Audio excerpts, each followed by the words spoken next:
Officiellement lancé dans l'Église catholique mauricienne en 2013, le projet Cléopas tient son nom d'un des 2 disciples de Jésus sur le chemin d'Emmaüs.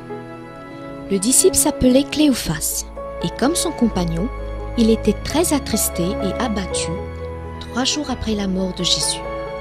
Il se posait beaucoup de questions sur ce qui allait leur arriver, à présent que celui qu'ils pensaient être le Messie n'était plus parmi eux. Or, ils seront rejoints par un compagnon qui fera route avec eux et qui leur redonnera confiance en l'avenir. Ce n'est qu'après le départ de ce mystérieux compagnon qu'ils réaliseront que c'était en fait Jésus ressuscité qui leur était apparu. Réconfortés par cette réalisation, ils se remettront en route pour aller annoncer la bonne nouvelle que la parole s'était accomplie. À travers sa mort, Jésus avait racheté les péchés de l'humanité. Tout comme Cléophas se posait des questions sur la route d'Emmaüs, le projet Cléopas prend également sa source d'un moment de remise en question, avec toutefois la certitude que le Seigneur nous guiderait à trouver les réponses qu'on recherchait. Le projet Cléopas a été lancé dans le diocèse parce que dans les années 2000-2010, nous nous sommes rendus compte de la façon dont l'Évangile était vraiment une bonne nouvelle, toucher les cœurs des hommes et des femmes qui prenaient le temps de l'écouter. Alors, en lien avec l'Église universelle, ça veut dire les insistances du pape Benoît comme du pape François, nous avons voulu lancer le projet Cléopas pour revoir les conditions de l'annonce de l'Évangile dans notre Église à l'île Maurice et aussi les conditions de la transmission de la foi d'une génération à une autre. Ce projet Cléopas propose que l'annonce de l'Évangile se fasse dans 3 lieux. D'abord, la paroisse, qui est le lieu central. Deuxièmement, il y a le lieu plus fondamental, qui est la famille. Et enfin, l'école, qui est un lieu de socialisation pour l'enfant. L'initiation des jeunes à la foi doit se faire dans ces 3 lieux.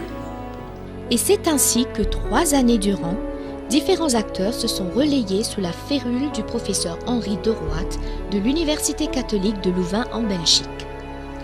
Ils ont premièrement effectué un état des lieux de l'annonce de l'Évangile et de la transmission de la foi au sein de l'école catholique à Maurice. Cet état des lieux a surtout été effectué en 2014 à travers des temps d'écoute coordonnés par les Cléopas Units mis sur pied dans chaque école. Des audits avaient également été commandités auprès de professionnels venant de divers secteurs. Ces audits et ces écoutes ont fait monter un attachement extraordinaire aux valeurs vécues dans l'école catholique et à la place que l'école catholique a exercé dans l'île Maurice d'aujourd'hui. Donc une fierté d'être école catholique. Mais en même temps, l'identité de cette école catholique tendait à s'effriter. Suivant cette première étape de collecte de données, une équipe centrale de discernement a pris le relais en 2015. Elle a fait une appréciation des observations et opinions exprimées à la lumière des grands textes de l'Église catholique locale et universelle sur l'éducation. Une année plus tard, soit en 2016, les propositions ont été rédigées et remises à l'évêque qui, à son tour, a nommé des chargés de mission pour l'implémentation des propositions effectuées dans le cadre du projet. Nous retrouvons à la tête le Conseil diocésain de l'éducation catholique, présidé par l'évêque et comprenant le délégué épiscopal, le directeur exécutif du CEDEC, ainsi que les supérieurs, provinciales et représentants des congrégations engagées dans l'éducation. Ce conseil est chargé de définir la politique éducative de l'Église catholique et d'élaborer ses grandes orientations. Nous avons ensuite différents boards, comme celui de la RCEA, qui supervise le fonctionnement des 46 écoles RCA, ainsi qu'un board du secondaire et de l'éducation technique pour les collèges secondaires diocésains et le collège Saint-Gabriel. Dépendant de la situation, les comités peuvent également être mis sur pied pour se pencher sur des aspects particuliers au primaire et au secondaire, par exemple les infrastructures ou la question du timetabling, et des nouveaux critères d'admission avec le 9-year schooling. Autre nouveauté, La création d'un service spécifique dédié à la formation et à la pastorale scolaire qui sera appelé à travailler en étroite collaboration avec les délégués à la pastorale scolaire des différentes écoles.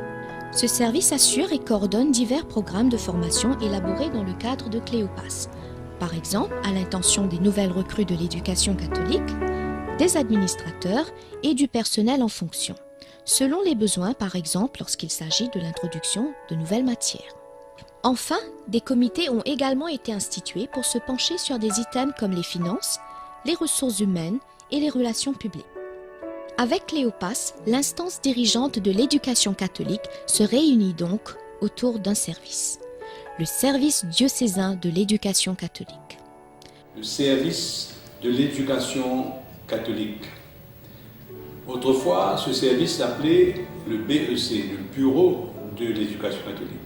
Mais le mot bureau donnait un peu une connotation administrative seulement à ce service. Alors que maintenant, avec le terme service de l'éducation catholique, ça veut dire que dans l'éducation, bien sûr, chacun doit avoir son salaire. Il n'est pas question de gommer cette dimension. Mais au fond, c'est un service gratuit. On ne peut pas éduquer des personnes s'il n'y a pas une dimension de service gratuit, de don de soi dans l'acte même d'éduquer.